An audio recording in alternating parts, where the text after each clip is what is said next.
Philippines. Louis and Ella Finster arrived as pioneer missionaries in the Philippines on December 17, 1908. 3 years later, they started a group of believers that would become the first Filipino Adventist church in the country. Originally from the United States, Louis attended Union College. After graduation, he worked in the U.S., but it wasn't long before Louis and his wife Ella felt called to serve overseas.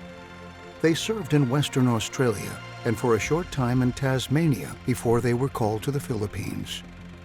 When Louis and Ella arrived in Manila, there were no Filipino Adventists.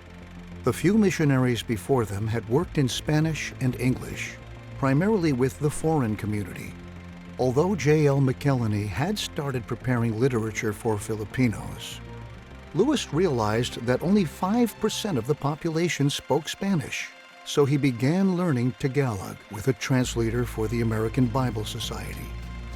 The translator learned about the Sabbath from one of the tracts and was among the first group of baptisms in 1911.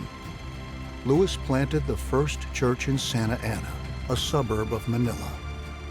Louis encouraged his young converts to join in the mission, and he soon had a group of colporteurs and village evangelists.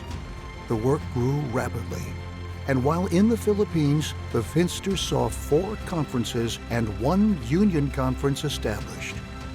Today, there are more than 1.2 million Seventh-day Adventists in the Philippines, and more than 7,000 churches and companies.